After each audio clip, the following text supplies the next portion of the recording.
جی تمام دیکھنے سننے والوں کو سرور کا سلام مسنون قادر مطلق آپ کو دنیا آخرت کی کامرانیاں عطا کرے۔ سارے دوستوں سے گزارش ہے کہ چینل کو لائک کریں، سبسکرائب کریں اور شیئر کریں۔ شکریہ جی۔ اچھا یار، آج بڑی اہم ایک بات اور ٹیکنیکل اور بڑی مدلل علمی میں گفتگو کرنے لگا۔ ہم لوگ یہ سمجھتے ہیں کہ پورے ملک کا جو بجٹ بناتا ہے وہ وزیر خزانہ بناتا ہے، اور ہم یہ سمجھتے ہیں کہ ہمیں آج تک وہ وزیر خزانہ ایسا نہیں ملا جو ملک کو ترقی دے سکے۔ میرے خیال میں وزیر خزانہ دو ہونے چاہیے۔ ہر حکومت دو تین وزیر خزانہ تبدیل کرتی ہے، اور یہ تبدیل کیوں کرتے ہیں اور حکمران کس طرح کا وزیر خزانہ چاہتے ہیں؟ یہ وزیر خزانہ اس طرح کا چاہتے ہیں جو عالمی معاملات کو سیٹل کر سکے، جو دنیا جہاں سے قرض حاصل کر سکے، جو IMF کے ساتھ پلان ترتیب دے سکے، جو ورلڈ بینک اور دیگر جو بین الاقوامی ادارے ہیں ان کے ساتھ ڈیل کر کے قرض لے سکے۔ وہ اس چیز کو نہیں جانتا کہ پاکستان کے اندر سے ریونیو کیسے اکٹھا کیا جا سکتا ہے، وہ نہیں جانتا۔ اسے وہ جانتا ہے جو ہماری پبلک کا حصہ ہو۔ ہمیں اکثر وزیر خزانہ وہی ملتے ہیں جو امپورٹڈ ہوتے ہیں، جن کی پوری لائف باہر گزری ہوتی ہے، ان کے باہر کے اداروں سے تعلق ہوتے ہیں، اس میں کوئی شک نہیں، ان سے ڈیل کرنا بھی ان کو آتا ہے، لیکن وہ یہ نہیں جانتے کہ اس ملک کے اندر سے معاملات کو کیسے ٹھیک کرنا ہے۔ وہ جو ان کے ساتھ شرطیں کرتے ہیں اور وہاں سے وہ ٹیکس لاگو کر دیتے ہیں، اور عوام جو ہے وہ دن بدن مشکلات میں پھنستی جاتی ہے۔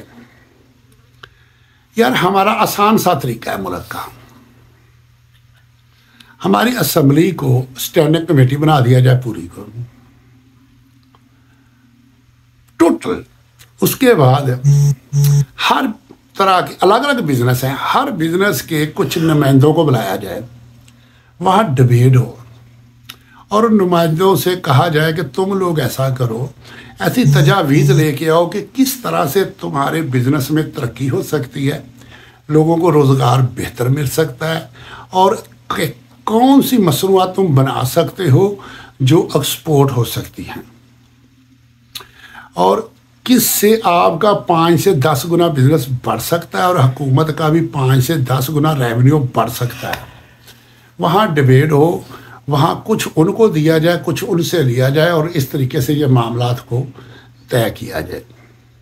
اب دیکھو نا، یہ ہمارے ہاں جو سنیارے ہیں، سونے کا کام کرنے والے ہیں، عوام حیران ہو جائے گی۔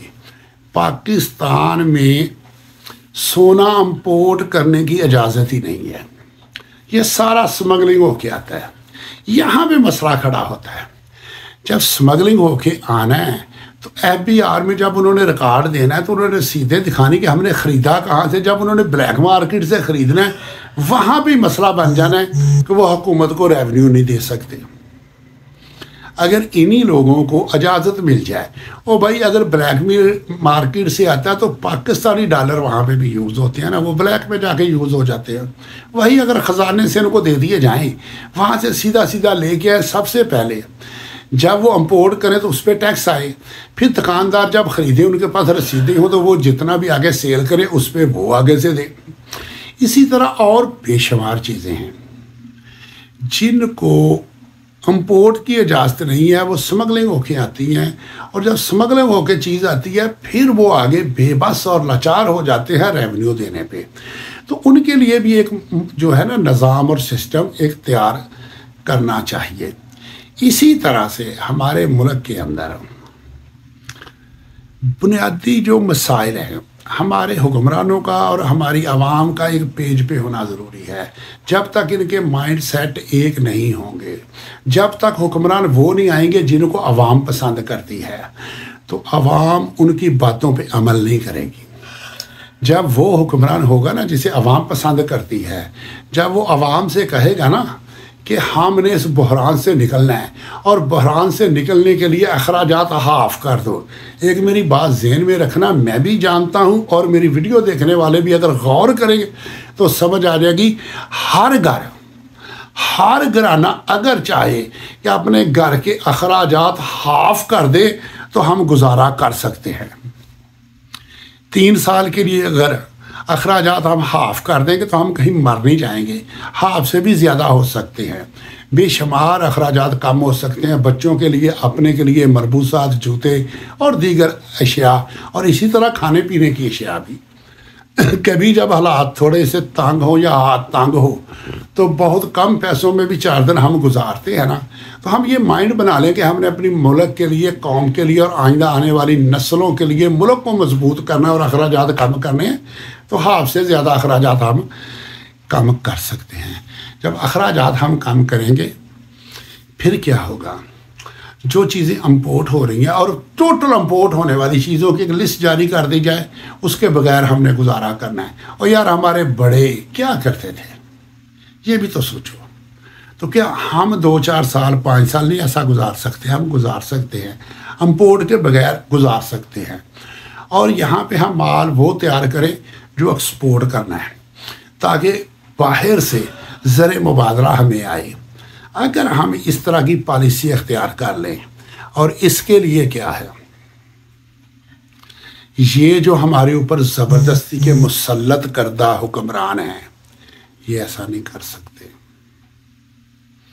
اور یہ ایجنڈا ہمارے ملک کے خیر خواہوں کا نہیں ہو سکتا، یہ ملک کے بدخواہوں کا ہو سکتا ہے، جو ہماری قوم کو، ہمارے ملک کو پسند نہیں کرتے۔ یہ ایجنڈا ان کا ہو سکتا ہے جو ملک کی، قوم کی ترقی چاہتا ہے، وہ ایسا ایجنڈا لے کے نہیں آئے گا۔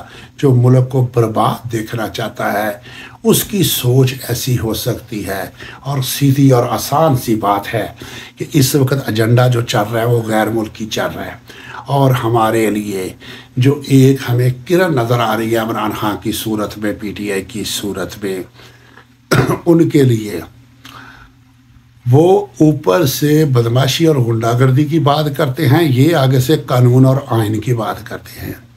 ایک بات تو پوری ملک نے دیکھ لی ہے، جو ہمیں آج تک جھانسا دیا جاتا رہا کہ اسلامی آئین ہے، اسلامی قانون ہے، یہ پتہ چل گیا کہ اسلامی آئین نہیں ہے۔ اگر اسلامی آئین ہوتا تو آئین کی جو خلاف ورزی ہوتی ہے عوام بھڑک اٹھتی کہ یہ اسلام کے منافی کام کیوں کیا گیا ہے، وہ اسلامی ہے ہی نہیں۔ تو عوام کو کیا ہونا ہے؟ عدالتیں انحراف کر رہی ہیں آئین اور قانون سے، جب وہ اسلامی نہیں ہے، وہ انگریز کا قانون ہے، اسے چھوڑ رہی ہیں، تو عوام کو کیا اس پہ مسئلہ پیدا ہونا ہے؟ اس کے لیے اس وقت ملک کے اندر ایک بات کو اٹھایا جائے کہ ہمارا آئین غیر اسلامی ہے، قانون عدالتوں کے غیر اسلامی ہیں، انہیں اسلامی بنانے کے لیے قوم کو میدان میں اتارا جائے تو تحریک کامیاب ہو سکتی ہے۔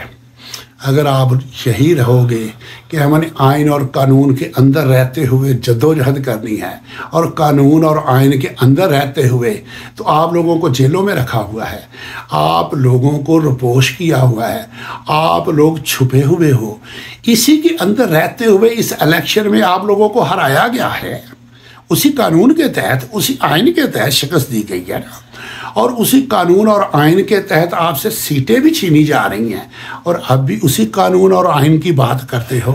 جب تک اس قانون اور آئین کے سامنے کھڑے نہیں ہونا تب تک حقوق نہیں مل سکتے۔ جب یہ اعلان نہیں کرو گے یہ قانون اور یہ آئین یہ عوام کو کچھ نہیں دے سکتا، اسے تبدیل کرنے کی ضرورت ہے، اور اس کے متبادل کے طور پہ قرآن و سنت کو قانون اور آئین کا نام دے کے میدان میں نہیں اترتے تب تک نہ تحریک چل سکتی ہے نہ کامیاب ہو سکتے ہیں۔ تو اس کے لیے میری گزارش ہے، جو چیز ہمیں برباد کر رہی ہے اس کے خلاف قدم اٹھائیں۔ یہی آئین تو ہمیں ذلیل و رسوا کر رہا ہے، اسی آئین نے تو عوام کا حق چھینا ہے۔ ووٹوں کو کس نے تبدیل کیا؟ اسی آئین اور قانون نے تبدیل کیا ہے۔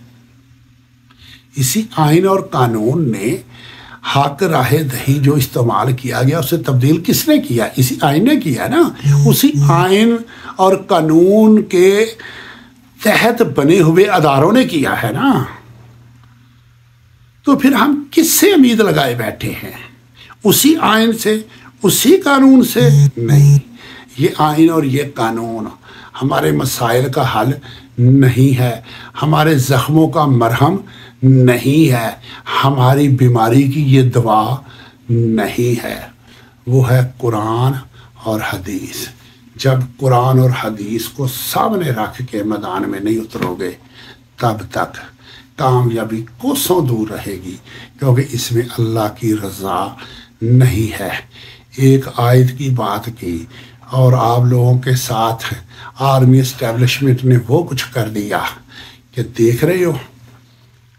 کہ جب پورے قرآن کی بات کرو گے پھر ان کو کتنی تکلیف ہوگی، اور تکلیف اسے ہی ہونی ہے جو ملک کا بادخواہ ہے، جو ملک کا خیر خواہ ہے. اسے تکلیف نہیں ہوگی، اسے تو خوشی ہوگی. تو اس کے لیے میری پی ٹی آئی کی قیادت سے گزارش ہے کہ نعرہ یہ لگاؤ کہ اس آئین اور اس قانون کو ہم نے تبدیل کرنا ہے. یہ قانون اور آئین ناکام رہا ہے عوام کو اس کے حقوق دینے سے. جب یہ نعرہ نہیں لگاؤ گے، اس آئین اور قانون کے سامنے کھڑے نہیں ہوگے، تب تک کامیاب نہیں ہو سکتے. کوئی جگنو ستارہ سنبھال رکھنا، میرے اندھیروں کی فکر چھوڑو، بس اپنے گھر کا خیال رکھنا. اللہ حافظ.